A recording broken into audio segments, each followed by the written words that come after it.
Butuh rekomendasi manga? Selamat datang di channel Pabakuhip Studio.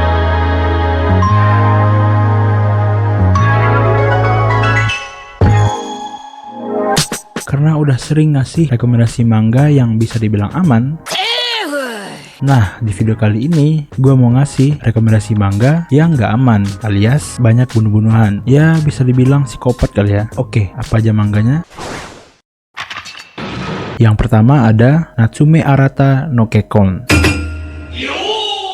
Menceritakan tentang seorang pria bernama Arata Natsume yang bekerja di pusat kesejahteraan anak. Cerita bermula ketika kasus pembunuhan dilakukan oleh seseorang yang dijuluki Pierre Shinagawa, membunuh banyak pria berusia 30-an tahun dan yang udah sukses. Jadi dia kayak milih korban gitu. Dia memutilasi korbannya, terus potongan badannya disebar di banyak tempat. Walaupun si pembunuh dengan nama Shinagawa Shinju udah tertangkap basah dan dijatuhi hukuman mati, tapi potongan badan korbannya nggak bisa ditemukan. Sampai Arata menginterogasi seorang anak bernama Takuto yang ayahnya jadi korban pembunuhan. Di sini dia mengirim surat memakai nama Arata ke si pembunuh yang isinya nanyain di mana lokasi kepala ayahnya. Awalnya dia mengira kalau suratnya nggak bakal dibalas, tapi ternyata si pembunuh membalas suratnya yang isinya ngajak ketemuan Takuto. Setelahnya dia ngirim surat lagi, tapi nggak dibalas. Dan kebetulan si Arata datang ke rumahnya karena akhir-akhir ini dia sering bolos. Takuto pun meminta Arata pergi ketemu si pembunuh buat gantiin dia. Dengan alasan kalau Takuto udah di titik mulai senang nerima balasan suratnya, dia pun setuju buat ketemu si pembunuh. Digambarkan kalau rupa si pembunuh dengan topeng badut ini punya rambut panjang yang nutupin muka, badan yang kurus, dan gigi yang rusak. Pokoknya buruk rupa lah. Ketika sampai di rutan Tokyo, Arata yang excited membayangkan kayak apa bentuk si pembunuh, dibuat kaget.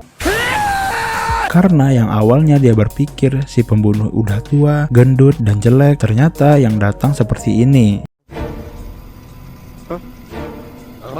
Masih remaja, cantik, dan kurus, kecuali giginya emang beneran hancur. Di sini gue bakal ganti penyebutannya pakai nama Shinju. Pas pertama kali ketemu, Arata yang takut mencoba ngomong, tapi Shinju memotongnya dengan bilang yang nulis surat itu anak SMP, beda kayak yang datang. Karena kelihatan beda, dia pun pergi. Arata yang sadar kalau nggak bakal bisa ketemu Shinju lagi, mencoba berpikir gimana cara menahannya. Dia pun sampai ke pemikiran ngajak Shinju nikah. Mendengar ini, Shinju balik duduk dan bercerita, mulai dari suratnya, hukuman mati, pernikahan mereka, dan tentang Arata yang datang bertujuan nyari potongan badan yang hilang. Setelah dari sana, Arata disamperin pengacara Shinju bernama Miyamae. Dia ngasih tahu Arata tentang pernikahan di penjara, Shinju yang tiba-tiba berubah, dan dia juga ngasih tahu kalau Shinju mungkin nggak bersalah. Alasannya karena dia pernah ngeliat Shinju pas masih kecil. Karena pembicaraan ini, Arata pergi lagi buat ketemu Shinju. Sampai di sana, Shinju mulai nanya tentang pernikahan mereka. Tapi karena Arata masih belum mengurusnya, dia pun marah dan mulai minta Arata ngasih tahu satu rahasianya supaya dia mau ketemuan sama Arata. Arata pun mulai bercerita tentang pekerjaannya dan Shinju juga ngasih tahu satu rahasianya, yaitu dia nggak membunuh siapapun. Mendengar itu, dia mengalihkan pembicaraan dengan bahas pernikahan dan Arata juga bilang kalau dia percaya Shinju bukan pembunuh. Setelahnya, Shinju mulai membicarakan tentang mimpinya. Dia bilang kalau dia ngubur sesuatu di sungai yang terbelah dua. Karena ini, Arata pun melapor ke polisi. Dan gak berapa lama, ditemukan sebuah tulang punya salah satu korban. Dengan ditemukannya sebuah tulang punya salah satu korban, Arata mulai mencari tahu di mana potongan-potongan badan lainnya. Dengan pura-pura mau nikah sama Shinju dan membongkar masa lalunya. Nah, gimana kelanjutannya? Masa lalu seperti apa yang dilalui Shinju? Apa alasan Shinju membunuh korban-korbannya? Terbit sebanyak 40-an chapter, manga ini bakal ngasih lihat kita kalau seorang wanita yang dari luar kelihatan polos bisa membunuh dengan kejam. Perubahan-perubahan mental Shinju yang cukup menakutkan buat dilihat, dan masa lalu Shinju yang mungkin jadi trigger buat dia melakukan pembunuhan. Dengan cerita yang bagus dan agak nyeremin, kadang bikin shock juga, ngebuat manga ini harus dicoba baca. Yang kedua ada Gyakusatsu Happy End. Bercerita tentang karakter utama bernama Makoto yang harus bekerja sampingan buat ngebiayain adiknya bernama Shiori yang lagi sakit. Dengan latar belakang keluarga yang orang tuanya bercerai, di mana ibunya yang kabur dan ayahnya yang suka mabuk-mabukan. Makanya Makoto yang harus cari uang, bapaknya nggak guna. Sampai di suatu momen ketika Makoto pulang abis jenguk Shiori, dia ngeliat ayahnya lagi pesta-pesta bareng temennya di rumah. Dia pun sadar kalau ayahnya make uang buat berobat adiknya. Melihat itu, Makoto yang putus asa dan marah langsung lari keluar dan pergi ke kuil. Di sana dia berdoa ke dewa supaya nggak ada hari esok. Di perjalanan pulang, dia dapat telepon dari rumah sakit kalau Shiori udah dapat jadwal operasi yang akan dimulai bulan depan. Mendengar itu, Makoto pun berpikir kalau dewa udah ngejawab doanya. Keanehan pun mulai terjadi. Ketika Makoto pergi kerja, dia ngelihat tanggal yang sama dengan kemarin dan rumah sakit nelpon lagi kalau Shiori udah dapat jadwal operasi. Hal ini terjadi berulang kali sampai kondisi Shiori memburuk. Karena itu, Makoto pergi lagi ke kuil sambil marah ke dewa.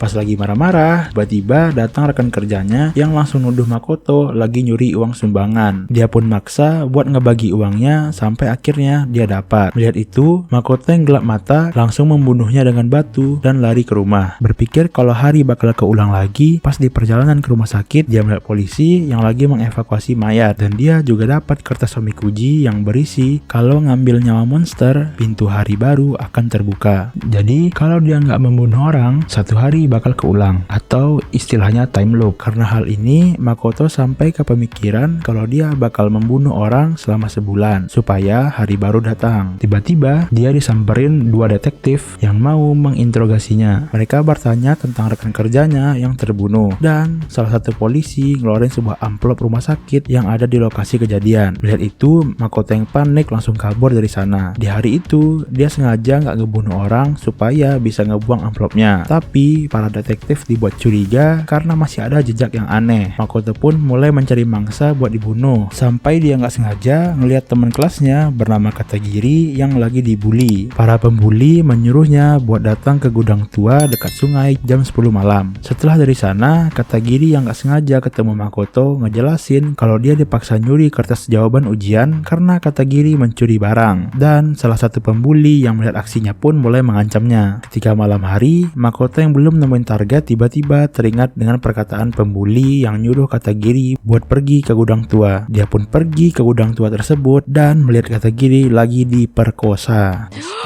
Karena itu, Makoto mutusin buat membunuh mereka satu-satu. Yang ternyata, tindakannya ini diketahui oleh Katagiri. Makoto mengira kalau Katagiri bakal laporin dia ke polisi. Ternyata enggak, asalkan permintaannya dikabulin, yaitu membunuh pacar ibunya. Awalnya, Makoto nolak, tapi karena Katagiri cerita kalau dia diancam dan diperkosa sama pacar ibunya, juga membuat ibunya jadi pemakai narkoba, Makoto pun setuju buat membunuhnya. Setelah membunuhnya, alih-alih ibunya tobat, dia malah nyalain anaknya karena udah menggoda pacarnya. Mendengar itu, Katagiri langsung menusuknya dan Makoto yang membunuhnya supaya ada hari esok. Setelahnya, Makoto nyeritain kejadian aneh yang dialaminya ke Katagiri dengan tujuan dia nggak ngikut lagi. Tapi ternyata Katagiri nawarin kerjasama buat sama-sama nyari orang buat dibunuh. Dan dimulailah perjalanan mereka memburu orang-orang dan juga kabur-kaburan dari kejaran para detektif. Nah, gimana kelanjutan ceritanya? Dari manakah asal time loop ini? Berhasilkah dia nyelamatin adiknya?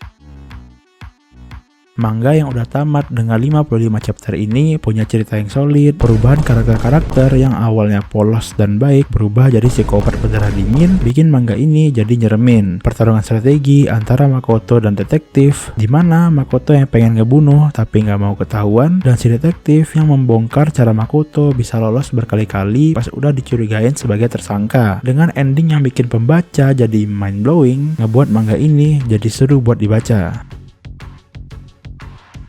Oke, itu dia tadi 2 rekomendasi manga dengan karakter psikopat yang wajib kalian baca. Oh iya, 2 manga tadi ada banyak scene atau panel gore-nya. Jadi, buat kalian yang ngerasa jijik atau mual, mungkin bisa baca rekomendasi manga yang lainnya dulu. Next video, kita bakal pindah dari manga ke anime. Gue bakal ngasih rekomendasi anime yang lagi-lagi bisa dibilang underrated dan mungkin belum kalian tonton. Terima kasih sudah menonton. Jangan lupa like, share, dan subscribe. See you on the next video.